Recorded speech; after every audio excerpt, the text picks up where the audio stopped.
बहरहाल sir sir call mobile में हो सकती है क्या? ये बेटा कौन बात कर रहा है? सर मैं बात कर रही हूँ। मिनाहिल, आप बात कर रही हैं? जी जी। हाँ, कहिए दोबारा। मुझे ऑप्शन नहीं दिख रहा। बेटा यहाँ पे ना एक मैसेज का बटन है, नीचे आप देखिएगा। उस मैसेज में आप लिख दें आपको क्या प्रॉब्लम हो रही है।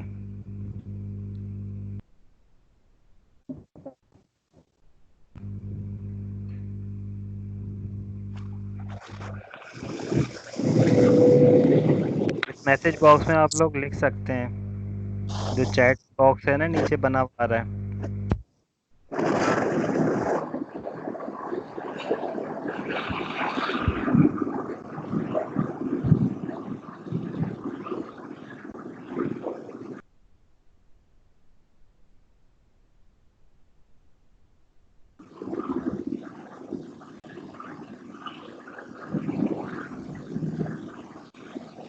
दीदी मरियम, आप भी म्यूट करिएगा बेटा स्पीकर अपना।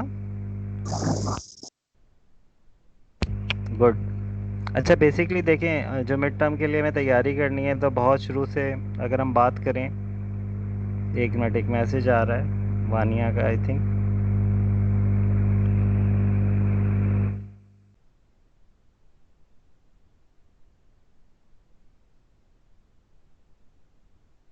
खैर, तो वो मानिया लिख रही हैं कि उनकी तरफ हैंग का इशू आ रहा है, लेकिन हमें ये सब चीज़ें देखते हुए ही आगे चलना है, सो दैट कि हमें ओवरऑल भी पता चले क्या क्या प्रॉब्लम्स आ सकती हैं। खैर, तो स्टार्ट से अगर हम लें तो फॉर एग्जांपल शॉर्ट वाइवा के लिए ऐसे बता रहा हूँ कि आपसे कोई ये भी पूछ सकता है कि डायफ्राम की 3 लार्ज ओपनिंग्स कौन कौन सी हैं, और ये जो 3 लार्ज ओपनिंग्स हैं इनके कंटेंट्स क्या क्या हैं, अगर हम सिर्फ टॉपिक डायफ्राम की बात करें। इसी तरह से आपसे कोई ये भी पूछ सकता है कि डायफ्राम को डिफ़ाइन करें, तो आप उसमें बहुत आराम से जवाब दे सकते हैं कि the trunk of the human body is divided into an upper part and into a lower part. The upper part is called as thorax and the lower part is called as abdomen and that partition is called as diaphragm. फिर diaphragm का कोई origin पूछ ले तो ये periphery से इसका origin होता है, पेरिफेरल ओरिजिन है। उसमें वर्टेब्रा से जो हो रहा है वो वर्टेब्रल कहला रहा है, जो रिब से हो रहा है वो कॉस्टल कहला रहा है, जो स्टर्नम से हो रहा है इंटीरियरली वो एक्सटर्नल कह रहा है। पोस्टीरियरली जो है, अगर हम देखें, जो पोस्टीरियरली है वो वर्टेब्रल है। जी बिल्कुल, मुझे यही देखना है कि ये आपके यहाँ किस किस को हैंग के इशू आ रहे हैं, ओवरऑल हम यही नोट करेंगे। खैर, तो मैं उसकी डायफ्राम की बात कर रहा था कि अगर आपसे कोई पूछ ले कि उसका ओरिजिन कहाँ कहाँ से होता है, तो एंटीरियरली जो है वो स्टर्नम से है, एंटेरोलेटरली कॉस्टल ओरिजिन कहलाता है जो कि रिब से है, और पोस्टीरियरली वर्टेब्रा से होता है and that is called as vertebral origin of the diaphragm. फिर कोई आपसे पूछे कि इंसर्शन ऑफ द डायफ्राम बताएं, तो इंसर्शन इसका सेंट्रल टेंडन है। ठीक है, ओवर स्केलेटल मसल्स के अंदर ये होता है कि वो एक बोन से अटैच होते हैं तो दूसरी बोन से, लेकिन हमें बॉडी में डिफरेंट सेमेस्टर्स के अंदर हम डिफरेंट पैटर्न भी देखेंगे स्केलेटल मसल्स के। फॉर एग्जांपल, डायफ्राम जो है उसका जो इंसर्शन है वो it's self in its own structure है एंड और in the form of central tendon. फिर ये सेंट्रल टेंडन किस तरह का होता है? ये ट्राईफॉलिएट स्ट्रक्चर है, 3 लीफ, जैसे कश्मीर का निशान आप समझ सकते हैं, ट्राईफॉलिएट इसका है। फिर अगर हम ओवरऑल सामने से बॉडी को कट करके देखें, सेक्शन करके देखें, तो उसमें हमें, या कोई भी पिक्चर देखें, टॉर्सो वगैरह देखें, तो उसमें डायफ्राम में हमें 2 उसके डोम नज़र आते हैं। राइट डोम जो है वो लीवर को एक्यूमुलेट करता है, और जो लेफ़्ट डोम है वो स्टमक के फंडस को एक्यूमुलेट करता है। तो ये ओवरऑल एक हमने ब्रीफ रिव्यू किया डायफ्राम का। इसी तरह से एंजियोलॉजी के अंदर हम देखें तो सबसे पहले अगर आप तैयारी कर रहे हैं तो उसके अंदर आप एंजियोलॉजी के अंदर एब्डोमिनल एओर्टा को करेंगे। फिर आपको फिंगर टिप्स के ऊपर होना चाहिए कि व्हाट आर द एंटीरियर और ventral branches, what are the dorsal branches and what are the lateral branches, and ultimately what will be the terminal branches। Terminal branches आसान है कि राइट और लेफ्ट कॉमन इलियक आर्टरीज हैं। फिर ख़ास बात क्या है एब्डोमिनल एओर्टा की कि ये वर्टेब्रल कॉलम से स्लाइडली लेफ्ट रन करता है एब्डोमेन के अंदर। तो ये भी आपको जहन में रखना होगा कि डायफ्राम जो है वो वर्टेब्रल कॉलम से स्लाइटली लेफ्ट रन करता है। अच्छा, in comparison with veins of the abdomen अगर हम बात करें तो लार्जेस्ट वेन जो हमें मिल रही है वो इंफीरियर वेना केवा है। अच्छा, इंफीरियर वेना केवा, एक सेकेंड जी, हुदा हामिद ने ज्वाइन किया। हुदा बेटा स्पीकर अपना ऑफ कर दीजिएगा, ठीक है? स्पीकर को म्यूट कर दें, आप मेरी आवाज़ तो हेयर कर रही होंगी। खैर, तो मैं ये बता रहा था कि एब्डोमिनल एओर्टा की हम बात कर रहे थे। तो एब्डोमिनल एओर्टा के अंदर हमें उसकी ब्रांचेस का पता होना चाहिए। फिर जो इसकी वेंट्रल और एंटीरियर ब्रांचेस हैं उनमें से जो 3 ब्रांचेस हैं उनको हम और भी कई हवाले से पढ़ रहे होते हैं। फॉर एग्ज़ाम्पल सिलेक्ट ट्रंक है, सिलेक्ट ट्रंक डिटेल हमने किया। फिर उसके बाद उससे नीचे आए, अच्छा सिलेक्ट ट्रंक का लेवल भी पूछा जाता है तो just below the aortic hiatus भी आप कह सकते हैं।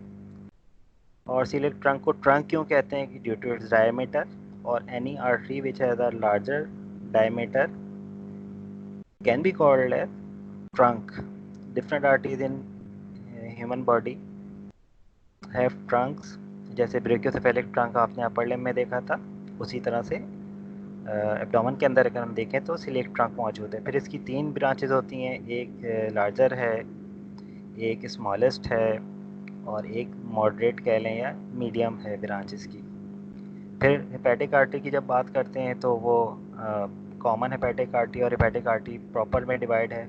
कैसे डिवाइड है ये पूछा जाता है वाइवा के अंदर, तो उसमें आपको ये डेफिनेटली पता होना चाहिए कि उसकी अपनी ही ब्रांच जो कि गैस्ट्रोड्यूडेनल आर्टरी है उसके लिहाज से हम हेपेटिक आर्टरी को हेपेटिक आर्टरी प्रॉपर और कॉमन हेपेटिक आर्टरी में कहते हैं, डिवाइड करते हैं। अब इसमें क्या ख़ास बात है, इसमें ख़ास बात ये है कि जो कॉमन हेपेटिक आर्टरी है वो कॉमन सप्लाई दे रही है not only liver but other structure too. जबकि हेपेटिक आर्टरी प्रॉपर जो है वो गॉल ब्लैडर को छोड़ के, मतलब गॉल ब्लैडर को तो देती है, वैसे ओवरऑल वो लीवर के लिए है। पोर्टा हेपेटस से वो दाखिल होगी, राइट और लेफ्ट ब्रांचेस बनेंगी। अच्छा, राइट ब्रांच से याद रखिएगा कि वहाँ से एक सिस्टिक आर्टरी निकलेगी, और सिस्टिक आर्टरी जो है it is the artery of the gall bladder. अब यहाँ गॉल ब्लैडर का तस्करा आया तो वाइवा में आपसे चेन वाइवा होता है, ज़्यादातर कोई पूछ सकता है कि गॉल ब्लैडर क्या होता है, तो आप बता देंगे कि इसकी फंडस होती है, इसकी एक बॉडी होती है, ट्विस्टेड सी नेक होती है, उसमें स्पायरल वेल्व होता है, और फंक्शन क्या है फिजियोलॉजी कोई पूछ ले इसकी, या नॉन फंक्शनल एनाटॉमी पूछ ले, तो ये बेसिकली जो गॉल ब्लैडर है it is main for the storage of bile juices. फिर लीवर के अंदर हेपेटिक आर्टरी दाखिल हो रही है तो कोई आपसे ये पूछ सकता है कि ओवरऑल आप ये बताएं कि लीवर में ब्लड कहाँ कहाँ से आता है और कैसे पहुँचता है, कौन सी ओपनिंग है। तो लीवर की ओपनिंग को हम बाबुल कबिद या पोर्टा हेपेटिस कहते हैं। यहाँ से ब्लड किस किस ज़राए से आ रहा है, एक तो पोर्टल वेन से आ रहा है, right and left branches entry दे रही हैं, दूसरा right and left hepatic artery entry दे रही हैं। फिर ये सारा ब्लड तो लीवर में पहुँच गया, ठीक। अब लीवर के अंदर ये जो ब्लड पहुँच गया तो ये लीवर से निकल के वापस कहाँ जाएगा, तो उसका जवाब ये है कि क्योंकि पोर्टल सिस्टम मौजूद है हमारी बॉडी में। 2 तरह के पोर्टल सिस्टम होते हैं, एक नेक्स्ट सेमेस्टर में आप पिट्यूटरी ग्लैंड का हाइपोफाइशियल पोर्टल सिस्टम पढ़ेंगे, और एक इस सेमेस्टर में आप पढ़ रहे हैं हेपेटिक पोर्टल सिस्टम।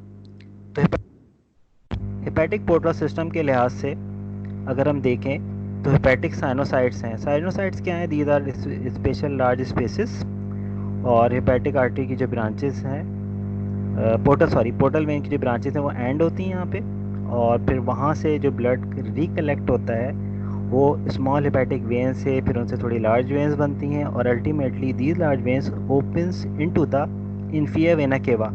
लेकिन हमें इस तरह से ना बाहर से नज़र नहीं आता कि इन्फीरियर वेना केवा में ब्लड रिटर्न कैसे हुआ। तो उसकी ख़ास बात यह है कि इन्फीरियर वेना केवा जब लीवर के पास से गुजर रहा होता है तो उसमें ऐसा होता है कि वो ग्रूविंग करता है, और उस ग्रूव के अंदर during grooving it receives from all the directions all the hepatic veins. तो कोई आपसे ये पूछे कि क्या पोर्टा हेपेटस से हेपेटिक वेन्स इन या आउट हो रही होती हैं, तो आप कहेंगे नेवर। हेपेटिक वेन्स कब एंट्री देती हैं इन्फीरियर वेना केवा में? When it grooves into the liver surface. Grooving करता हुआ ये गुजर जाता है लीवर के पास से। अच्छा, ओवरऑल एक और बात बता रहा था, एक और पॉइंट ऑफ व्यू बहुत इंपॉर्टेंट है एनाटॉमी के लिहाज से, कि लोकेशन जो है लार्ज आर्टरीज और लार्ज वेन्स की इन द एब्डोमेन। तो आर्टरीज के लिए नेचर ने क्या रखा है कि स्लाइटली लेफ्ट है वर्टिब्रल कॉलम के, और वेन्स के लिए वो स्लाइटली राइट है।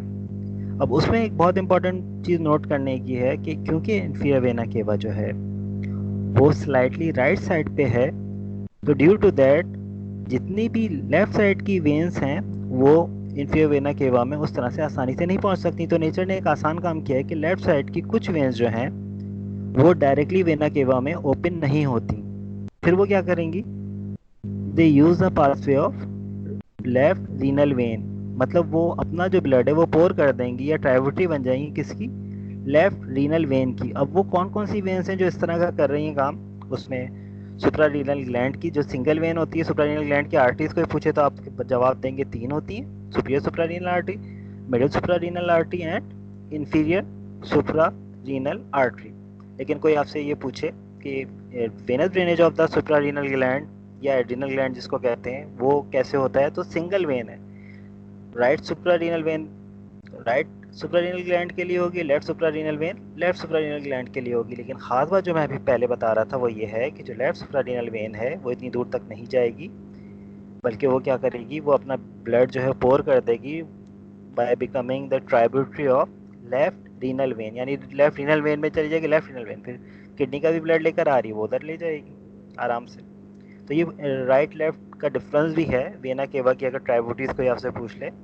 इसी तरह से जिस तरह से हमने गोनेडल वेसस एब्डोमिनल एओर्टा की ब्रांचेस में कहा था, और उसमें मैंने कहा था कि ओवरियन आर्टरी होगी या ये टेस्टिकुलर आर्टरी भी हो सकती है, तो उस लिहाज से हमें ये याद रखना है कि जो अगर हम इसको टेस्टिकुलर आर्टरी कहते हैं तो वो मेल के लिहाज से होगा, ओवेरियन आर्टरी होगी तो वो फीमेल के लिहाज से होगी। ठीक है, तो रिटर्न ओवरीज से हो रहा हो वेनस रिटर्न या टेस्टिस से हो रहा हो तो वो टेस्टिकुलर वेन होगी, ओवरी के लिए ओवेरियन वेन होंगी। तो ये जो हमें खास बात हमें याद रखनी है। अच्छा, थाई लर्निंग कर रहे हैं साथ साथ, तो हमें ये याद रखना है कि टेस्टिकुलर वेन या ओवेरियन वेन जिसको हम as a whole gonadal vein कह सकते हैं, वो भी डायरेक्ट इन लेफ्ट साइड की वेना केवा में इंटर नहीं होगी, बल्कि अगेन ये भी पाथवे कौन सा इस्तेमाल करेगी? रीनल वेन का, तो वो भी लेफ्ट रीनल में हो जाएगी। खुदा बेटा इस अपना वो स्पीकर वो कर दे, थैंक यू। तो ओवरऑल हमें ये पता चल गया कि इस तरह से ये पूरा सिलसिला हो रहा है कि वेना केवा के लिहाज से कि राइट साइड पे तो gonadal when direct inferior vena cava में ओपन होगी, सुप्रारीनल वेन भी डायरेक्ट ओपन होगी, लेकिन लेफ्ट साइड पे ये जो दोनों वेन्स हैं, फीमेल के अंदर ओवेरियन वेन और मेल के अंदर testicular vein, they will open into the renal vein and then left renal vein will pour the blood into inferior vena cava. अच्छा, पोर्टल वेन का तस्करा आया। पोर्टल सिस्टम क्या होता है? जब हम कंपैरिजन करें वेन्स को और आर्टरी वेन्स को, पहले सेमेस्टर में भी हमने बहुत डिटेल डिस्कस किया था एक दफ़ा कि आर्टरीज जो हैं वो these are the blood vessels which carry blood away from the heart and veins are the blood vessels which carry towards the heart.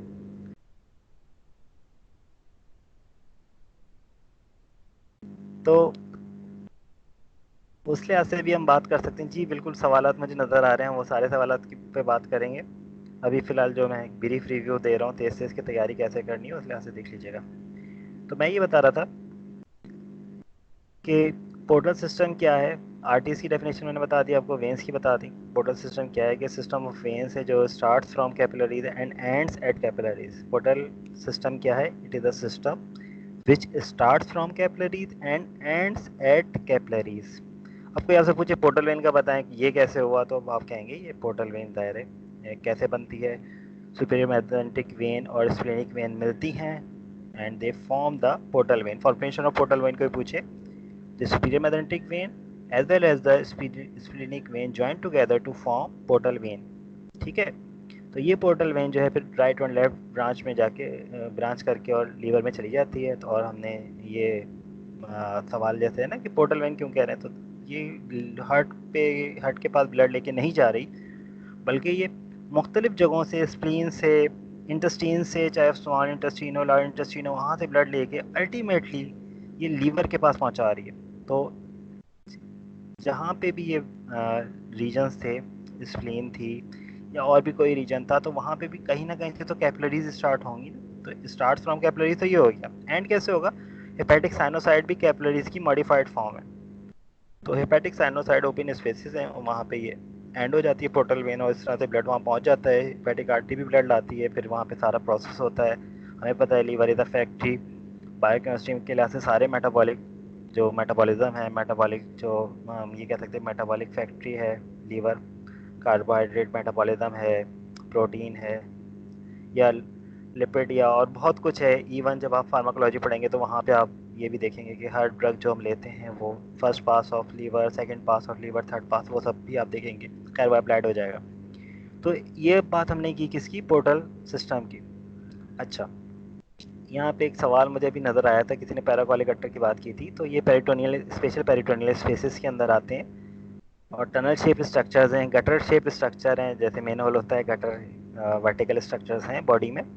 और right paracolic gutter is present on the lateral side of ascending colon, and left paracolic gutter is present on the lateral side of descending colon. Right paracolic gutter तो right side पे आप large intestine देखेंगे, right side पे क्या चीज़ ascend हो रही है? Ascending column. Left side पे क्या चीज़ डिसेंड हो रही है? डिसेंडिंग कॉलम हो रही है। तो ये तो आसान हो गया। फिर खास बात क्या है कि जब हम लेटे हुए होते हैं इन लाइंग कंडीशन, यानी बिस्तर पे हम लेटे हुए हैं, तो ज़ाहिर है ये जो पेरिटोनियल फ्लूइड है वो इवनली फ्लो करेगा। या फिजिक्स में पढ़ चुके होंगे वाटर की प्रॉपर्टी है फ्लो इवनली करने की। लेकिन फिर भी जो लेफ्ट पैराकोलिक गटर है वहाँ से इन्फेक्शन, खुदा न खास्ता कोई इन्फेक्शन मौजूद है पेरिटोनियल केविटी में, और तो वो और ऊपर या किसी सब हेपेटिक स्पेस या सब गैस्ट्रिक स्पेस वगैरह में नहीं जा पाता, या सब डायफ्रामेटिक स्पेसेस हैं वहाँ पे नहीं जा पाता। वजह ये कि वो it is patch up with 3 ligaments. Splenorenal ligament है, गैस्ट्रो स्प्लिनिक लिगामेंट है, फिर इसी तरह से गैस्ट्रोकॉलिक लिगामेंट है। तो मुख्तलिफ लिगामेंट्स वहाँ पे हैं जो पैच कर रहे हैं, उसको क्लोज कर रहे हैं, इन्फेक्शन को प्रिवेंट कर रहे हैं ऊपर पहुँचने से। तो ये पैराकोलिक गटर की बात हो गई। अच्छा, खास बात क्या है कि जब हम मेल रिप्रोडक्टिव सिस्टम देखते हैं और फीमेल रिप्रोडक्टिव सिस्टम देखते हैं, तो फीमेल रिप्रोडक्टिव सिस्टम मैंने व्हाट्सएप पे भी डिटेल बताया था कि अगर फीमेल ट्रैक के अंदर कोई इन्फेक्शन होगा तो वेजाइना, फिर सर्विक्स, फिर यूट्रस, यूट्राइन ट्यूब, फिर वहाँ से या यूट्रस के अंदर, फिर वहाँ से फेलोपियन ट्यूब, और फेलोपियन ट्यूब के जो फिब्रेटेड एंड है, फेलोपियन ट्यूब जो है वो ओपन होती है इनटू पेरिटोनियल केविटी। तो खुदा न खास्ता कोई इन्फेक्शन फीमेल की बैड हाइजन की वजह से अगर उस ट्रैक में पहुंच गया तो it may lead to pelvic inflammatory disease. क्यों? क्योंकि हमें ये पता है कि पेरिटोनियम जो है is not a close space in case of female. तो फीमेल को अपनी हाइजन का बहुत ख्याल रखना चाहिए, स्पेशली मेंस्ट्रुएशन साइकिल के दौरान या ब्लीडिंग पीरियड्स के दौरान। ठीक है। कुछ हमारे माशरे के अंदर कुछ बहुत गलत रिवाज हैं सोसाइटी के अंदर, वो फिर कभी क्लिनिकल क्लास से बात करेंगे उस पर।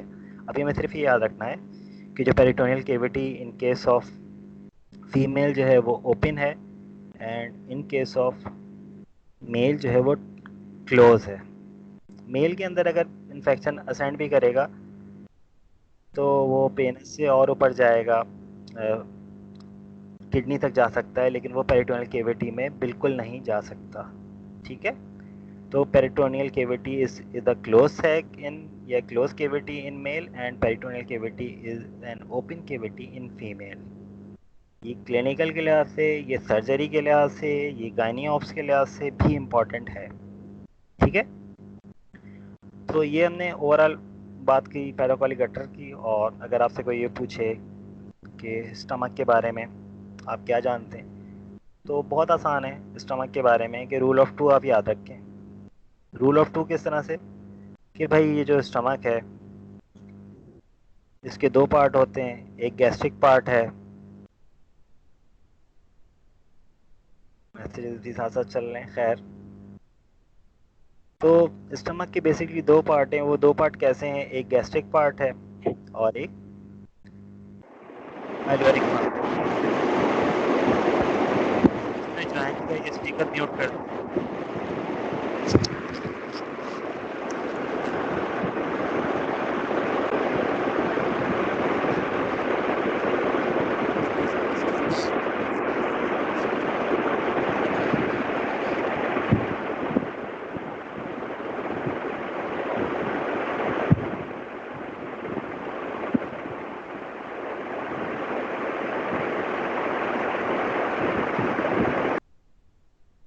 Thank you. तो चलें, आप लोगों को प्रैक्टिस भी हो जाएगी, आपस में कभी मीटिंग करके बिल्कुल डिस्कशन रखिएगा तो आपको और आइडिया हो जाएगा कि प्रॉब्लम्स अगर बीच में आती हैं तो उसकी वजह क्या होती है। प्रॉब्लम बेस्ड लर्निंग भी हो रही है आपकी, Skype, how to deal with Skype. खैर, तो ओवरऑल मैं आपको ये बता रहा था कि स्टमक की हम बात कर रहे थे। रूल ऑफ टू क्या है कि इसके दो पार्ट हैं। एक गैस्ट्रिक पार्ट है, गैस्ट्रिक पार्ट के अंदर फंडस एंड बॉडी है। पाइलोरिक पार्ट के अंदर एक पाइलोरिक एंट्रम है, डायलेटेड पार्ट, और पाइलोरिक केनाल है। और फिर इसके दो एंगल होते हैं। एक कार्डियक एंगल होता है, वो लेवल ऑफ एसोफेजियल ओपनिंग और just above the level of जो है वो फंडस और उसके दरमियान है। Left margin of the esophagus and fundus के दरमियान जो एंगल बन रहा है, that angle is called as cardiac angle. क्यों कार्डियक एंगल कहते हैं? क्योंकि फंडस ऑफ द स्टमक जो है वो जस्ट, अगर हम देखें तो ऊपर डायफ्राम रखा हुआ है, left dome of the diaphragm उसके ऊपर है, और जस्ट अबव जो है वो ह्यूमन हार्ट वगैरह का सिलसिला है। तो अक्सर गैस्ट्रिक प्रॉब्लम की वजह से जो हम पुरखोरी करते हैं, ठीक है, फिर आप कहेंगे फेवरेट टॉपिक शुरू हो गया। ज़ाहिर क्लिनिकल साथ साथ चलेगी तो पुरखोरी करते हैं तो जो हमें गैस्ट्रिक बर्निंग होती है, गैस्ट्रिक प्रॉब्लम्स होती हैं, तो वो कुछ मिलती जुलती होती हैं और इसीलिए मिमिक कर जाती हैं बहुत से लोगों में हार्ट प्रॉब्लम और गैस्ट्रिक प्रॉब्लम। तो ये बड़े इंपॉर्टेंट पॉइंट्स हैं। खैर, वो क्लिनिकल के लिहाज से, एंड इंशाल्लाह इन जनवरी 2021 में इंशाल्लाह आप लोग क्लिनिकल साइट पे पहुंच चुके होंगे इंशाल्लाह। खैर, तो अभी हमें याद रखना है, रूल ऑफ टू कर रहे थे, तो सेकंड एंगल जो है वो एंगल ऑफ इंसिज्यूरा कहलाता है। एंगल ऑफ इंसिज्यूरा कैसे कहते हैं कि it is the most dependent part along the lesser curvature of stomach. कितने कर्वेचर होते हैं, कितने बॉर्डर होते हैं? कर्वेचर या बॉर्डर एक ही बात है। कर्व्ड स्टाइल के बॉर्डर हैं तो then so they are called as curvatures. फिर खास बात क्या है कि इन कर्वेचर के साथ कोई आपसे शॉर्ट वाले पूछ सकता है कि आर्टरीज का नाम बताएं जो इन कर्वेचर के साथ साथ रन कर रही हैं। तो एक राइट गैस्ट्रिक आर्टरी है और एक लेफ्ट गैस्ट्रिक आर्टरी है। फिर वो किस की ब्रांच है ये आपको पता होना चाहिए। फिर इसी तरह से ग्रेटर कर्वेचर ऑफ स्टमक के साथ साथ कौन सी आर्टरीज रन कर रही हैं, तो वो राइट गैस्ट्रोएपिप्लेक आर्टरी और लेफ्ट गैस्ट्रोएपिप्लेक आर्टरी है। ठीक है, कोई आपसे पूछ सकता है स्प्लीनिक आर्टरी की कौन सी ब्रांच है, लेफ्ट गैस्ट्रोएपिप्लेक है या राइट गैस्ट्रोएपिप्लेक है? तो ये थोड़ा सा तस्वीर को जहन में रखिएगा तो आपको बहुत ज़्यादा क्लियर हो जाएगा कि असल क्या पूछा जा रहा है। ठीक है, तो ये क्वेश्चन भी कुछ मैं रेज कर रहा हूँ और ये रिकॉर्डिंग हो रही है माशाल्लाह से। कारिया भी कर रही हैं और वानिया भी कर रही थी या हैं, मैं भी कर रहा हूँ। ये सारी रिकॉर्डिंग इस स्काइप में आपको इसी ग्रुप में मिल जाएगी। जैसे ये लोग स्टॉप करेंगे या मैं स्टॉप करूँगा तो ये एक दो दिन तक मौजूद रहती है और आप बहुत आराम से, अगर आप लैपटॉप यूज़ कर रहे हैं तो आप उस रिकॉर्डिंग को अपनी ड्राइव में सेव कर सकते हैं डाउनलोड्स के फोल्डर में, और जब चाहे आप रन करके पूरी इस मीटिंग को, आप पूरे इस लेक्चर की और अच्छी प्रिपरेशन कर सकते हैं। ठीक है बेटा, यहाँ तक किसी को कोई कन्फ्यूजन हो तो बारी बारी, फॉर एग्जांपल मैं अभी कारिया से कह रहा हूँ कि वो अनम्यूट करके कुछ पूछना हो तो पूछ सकती हैं। जी कारिया।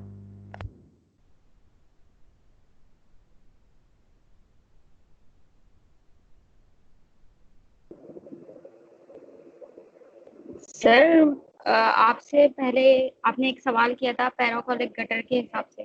सर वो मैंने उसको 2-3 बार उसको गो थ्रू किया, लेकिन वो मुझे समझ नहीं आया कि वो जो आप बता रहे थे कि वो पासेज फॉर इन्फेक्शियस फ्लूइड। तो मुझे ये वाला कॉन्सेप्ट थोड़ा समझ नहीं आ रहा कि मतलब कैसे कैसे किसी फ्लूइड को कोई मतलब इन्फेक्शन के थ्रू से किसी फ्लूइड से पास हो इसके थ्रू। अच्छा कारिया, आप म्यूट करेंगे, मैं जवाब देता हूँ। ठीक है, आप ज़रा स्पीकर म्यूट करें। हाँ देखें, अगर आप सपोज़ कर लें कि आपके हाथ में कोई बोतल है और आप राइट हैंड में बोतल पकड़े हुए हैं, ठीक है, तो जो राइट हैंड में जब आप बोतल पकड़ेंगी तो जो आपका पाम ऑफ द हैंड है वो जो बोतल को पकड़ेंगी और थोड़ा सा डिस्टेंस से अगर राइट हैंड में आप बोतल पकड़ें तो जो स्पेस बनेगी ना पाम ऑफ द हैंड में वो बेसिकली राइट पैराकोलिक गटर होगा। सही है। तो मैंने ये कहा कि स्टैंडिंग पोजीशन में तो ज़ाहिर है पेरिटोनियल कैविटी में फ्लूइड नीचे की तरफ ही होगा। और फीमेल की हम बात करें तो वो पाउच ऑफ डगलस की तरफ होगा या यूट्रोवेसिकल पाउच में होगा। मेल की बात करें तो उसमें रेक्टोवेसिकल पाउच ही सिर्फ एक ही पाउच होती है मेल के अंदर, जो कि रिप्रोडक्टिव सिस्टम और यूनिट सिस्टम अलग अलग नहीं है। तो मेल के अंदर एक ही पाउच होती है। तो जब खड़े हुए स्टैंडिंग पोजीशन में तो वो पेरिटोनियल फ्लूइड मूव नहीं करेगा, नीचे ही पड़ा रहेगा। लेकिन कोई इन्फेक्शन नीचे मौजूद है, किसी भी वजह से है, जब हम लेटे हुए होंगे तो वाटर जो है वो फ्री फ्लो करता है ना। वाटर जो है अपनी क्या कहते हैं उसको मेंटेन करता है ना। जैसे आप बोतल को टिल्ट कर दें तो पानी जो बोतल में भरा होता है गिलास में भरा हुआ है उसको टिल्ट कर दें थोड़ा सा तो वो छलक जाता है, गिर जाता है। इसी तरह से जब हम लेटे हुए होते हैं तो वो पेरिटोनियल फ्लूइड लेटी हुई पोजीशन में अगर सपोज करें आप सोचें तो वो पूरा नीचे से ऊपर पूरी लेवलिंग हो जाएगी ना उसकी। तो लेवलिंग होने की वजह से वो ऊपर की तरफ जाएगा। लेकिन लेफ्ट साइड पे चूंकि लिगामेंट्स मौजूद हैं तो वो लिगामेंट्स उसको और ऊपर जाने नहीं देंगे। और ऊपर किधर, सब डायफ्रामेटिक स्पेसेस हैं, सब हेपेटिक स्पेसेस हैं, वहाँ पे नहीं जाने देंगे। लेकिन राइट साइड पे मसला ये है कि राइट साइड पे ऐसा कोई मैकेनिज्म नहीं है। तो राइट असेंडिंग कॉलॉन के साथ जो पैराकोलिक राइट पैराकोलिक गटर है वहाँ से इन्फेक्शन जब हम लेटे हुए होंगे एट दैट टाइम वो बड़े आराम से राइट सब हेपेटिक स्पेस में आराम से चला जाएगा। राइट सब डायफ्रामेटिक स्पेस में बहुत आराम से वो चला जाएगा। तो ये एक मेन मसला है। तो ये था। फिर भी कुछ पूछना है कार्य आपको, अनम्यूट करके पूछ लीजिए। सर अब जैसे ये हेपेटाइटिस वगैरह हो गए तो ये सब भी वायरल इन्फेक्शन होते हैं। तो अब अगर इन ये वाली इस तरह की जो कंडीशन वगैरह हो गई किसी को, तो इस तरह की कंडीशन भी वर्सन स्टेज पे अगर पहुंच जाती है तो वो बॉडी के मतलब इन्हीं पैसेजेस के थ्रू बॉडी के किसी दूसरे ऑर्गन को अफेक्ट कर सकती है डिफरेंट तरीके से। हाँ, देखें ये वैसे तो क्लिनिकल के क्वेश्चन है और ये मेडिसिन वाले और सर्जरी वालों से ज़रूर पूछिएगा, लेकिन मैं थोड़ा सा ब्रीफ कर देता हूँ। एनी सॉर्ट ऑफ इन्फेक्शन जिसमें बर्स्ट हो जाए, इंटेस्टीन इतनी बड़ी लूप मौजूद है 6 मीटर की, वो बर्स्ट हो जाए और वो पॉइजन वहाँ से लीक हो जाए। तो इसीलिए आपको मैंने शायद पहले भी बताया था कि पुलिसमैन और डॉमन जो है वो ग्रेटरोमेंटम है, वो झालर की तरह इन लूप्स के ऊपर पड़ा हुआ होता है। तो वो कोशिश करता है, पेरिटोनाइटस जिसको कहते हैं, पेरिटोनियम के अंदर इन्फेक्शन फैल जाए अगर पेरिटोनियल केविटी में तो इट प्रिवेंट्स पेरिटोनाइटस। लेकिन फीमेल में एक हमें बहुत बड़ा मसला है कि फीमेल की जो पेरिटोनियल केविटी है वो एक्सटर्नल एनवायरनमेंट से ओपन है। ठीक है। तो वहाँ पे, और जहाँ तक लीवर की बात है तो लीवर में अगर खुदा ना खास्ता पैरासाइटिक इन्फेक्शन होते हैं लीवर के अंदर, वो कोई अगर बर्स्ट हो जाए तो वो डेफिनेटली पेरिटोनियल फ्लूइड को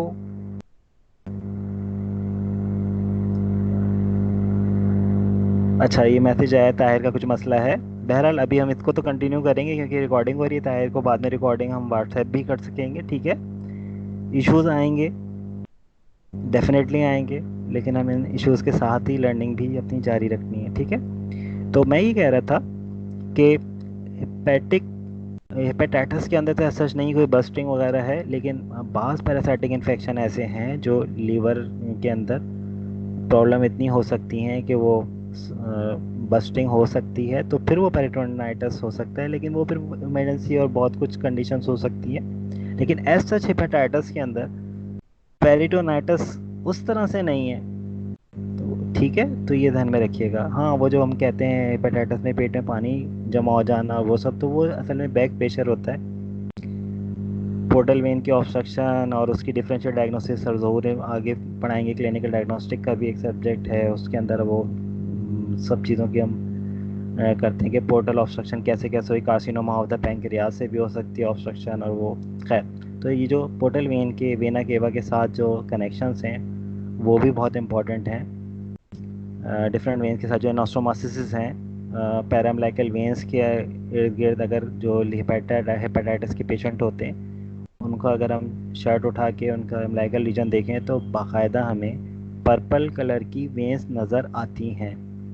और उसका क्लिनिकल कंडीशन को कैपेट मेड्यूसी कहते हैं। कैपेट मेड्यूसी इसकी अगर ट्रांसलेशन करें लैटिन या ग्रीक से तो ये फव्वारा, जैसे फव्वारे को अगर हम देखें तो उसमें जब पानी निकल रहा होता है तो इन ऑल डायरेक्शन वो गिर रहा होता है एक फुहार की शक्ल में खूबसूरत सी, बिल्कुल इस तरह से। अल्लाह ना करे किसी को हेपेटाइटिस हो तो उसके पेट पे वेंस बिल्कुल अम्बलाइकस के साथ ऐसा लगता है कि umbilicus is the central point, नाफ को जी जो हम बात करें अम्बलाइकस, और उसके इर्द गिर्द वेंस जो हैं वो बहुत ज़्यादा प्रोमिनेंट हो जाती है। मैं इसकी पिक्चर्स आपसे शेयर कर दूंगा तो आप और देख लेंगे। तो मेरा जवाब यही था कारिया को कि हेपेटाइटिस में एज सच नहीं, हाँ डिफरेंट पैरासाइटिक इन्फेक्शन या किसी भी वजह से पेरिटोनियम तक इन्फेक्शन डेफिनेटली पहुंच सकता है। ठीक है, और किसी को पूछना हो अदर देन कारिया, बाकी जो लोग स्टूडेंट मौजूद हैं? जी कारिया कुछ पूछना है? जी सर। सर मुझे एक और कॉन्सेप्ट क्लियर करना था कि 9 रीजन ऑफ एब्डोमेन जो है, सर हमने लोकेशन वाइज जितने भी ऑर्गन लोकेट करके पढ़े कि वो जैसे लिवर है तो वो इस रीजन का है, लेकिन मैंने इंटरनेट पे भी देखा था कुछ वीडियोस वगैरह के लिए, जब ये टाइम चल रहा था फ्री जब हम लोग थे, तो मैंने काफ़ी उसको पढ़ा था। तो मैंने ये देखा था कि बहुत सारी वेबसाइट्स पे सर किडनी को भी उन्होंने इस तरह से किया हुआ था कि किडनी को जैसे हमने पढ़ा था कि अपर लोब और हम और लोअर लोब करके हमने पढ़ा था, तो किडनी के लिए भी सर, लेकिन उसमें जो लोकेशन दी हुई थी वो दो दी हुई थी, दो रीजन की दी हुई थी। तो अगर पेपर में आता है हमारे कोई क्वेश्चन आता है तो उसमें अगर हम लोग इस तरह से कह कोई वेबसाइट वगैरह के जो जिससे हमने पढ़ा हो अगर, तो उसके लिहाज से अगर जवाब दे दें तो वो बेटा एक्सेप्टेबल होगा। बेटा म्यूट करेंगे, मैं बताता हूँ आपको। देखें बेटा, एक बात याद रखिएगा कि आपकी प्रेसफुल बुक जो है वो ग्रेस है और इस वक्त आप एनाटॉमी पढ़ रही हैं, और वेबसाइट के साथ जो मसला है, हर तरह की वेबसाइट अवेलेबल है, अच्छी वेबसाइट भी हैं, तो अभी एट दिस लेवल जो है ना आपके लिए कंसीडर करना है कि ये बिल्कुल सही अथेंटिक है या नहीं है, थोड़ा सा मुश्किल है। तो अपनी प्रिंसिपल बुक जो है ग्रेस एनाटॉमी जो है उसको फॉलो करें, उससे बिल्कुल आप हटेंगे नहीं। उसकी इन्फॉर्मेशन आपके लिए फ़ाइनल है, लेकिन एक्स्ट्रा जो भी नॉलेज है वो आप अपने पास ज़रूर ध्यान में रखिएगा। और कुछ स्ट्रक्चर्स ऐसे हैं जो आपको हर रीजन में मिलते हैं, वजह ये है कि उनका कुछ ना कुछ पार्ट मौजूद है। लीवर की एग्जांपल लें तो लीवर की जो लेफ़्ट लोब है काफ़ी उस तरफ लेफ़्ट साइड पे भी जा रही है, लेफ़्ट लोब इसीलिए कहला रही है, तो वो और रीजन में भी हमें मिल रही होती है। ठीक है, तो वो, लेकिन आपको जो है ना हर रीजन की मोस्ट कॉमन प्लेस पता होनी चाहिए कि मोस्ट कॉमन स्ट्रक्चर कौन से हैं।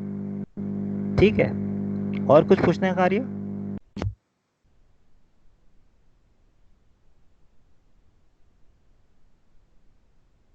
नो सर, क्लियर हो गया कॉन्सेप्ट। ओके बेटा, कार्य आप म्यूट कीजिएगा।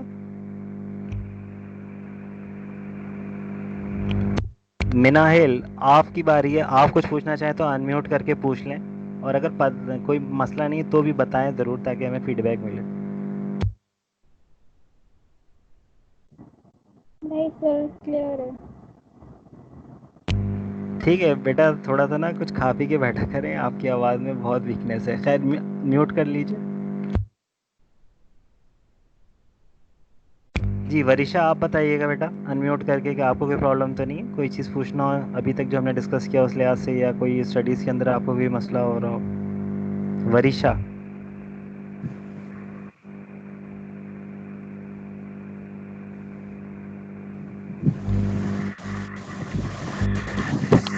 तंदीला बेटा म्यूट कीजिएगा अपने स्पीकर को।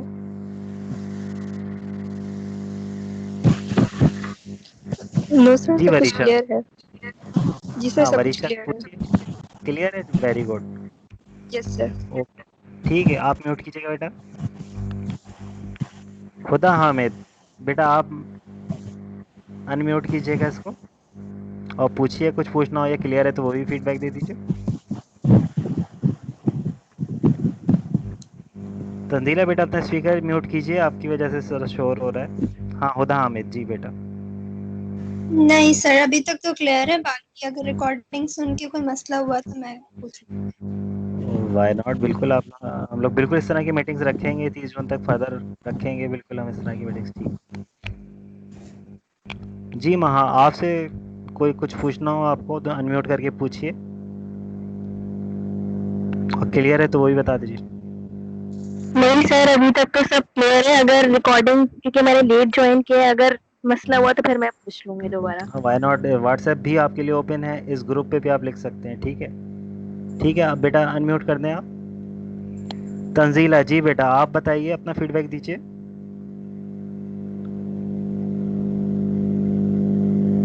Hello Tanzila, are you hearing जी अस? जी सर। जी सर, अभी तक तो बिल्कुल क्लियर है, क्योंकि मैंने भी लेट ज्वाइन किए। तो ये ठीक किस है, तरह के आप मीटिंग रखेंगे तो और ज़्यादा फायदा होगा और सब समझ भी आ जाएगा। तो अभी तक तो क्लियर है सब कुछ, अल्हम्दुलिल्लाह। गुड। ठीक है बेटा, म्यूट कर दीजिए, आपसे बार बार रिक्वेस्ट कर रहा हूँ, एक बटन ठीक है मौजूद सर। है। ठीक ठीक। वानिया बेटा, आप बताइए।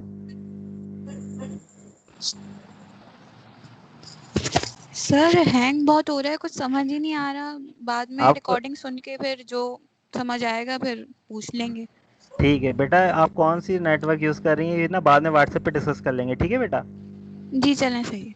जो भी रिकॉर्डिंग कर रहे हैं आप रिकॉर्डिंग एंड कर लें, आज के लिए इतना काफ़ी है। ये हमारी जस्ट स्टार्ट था, एक इनिशियल मीटिंग थी, इंशाल्लाह फिर फर्दर इसी तरह से किया करेंगे।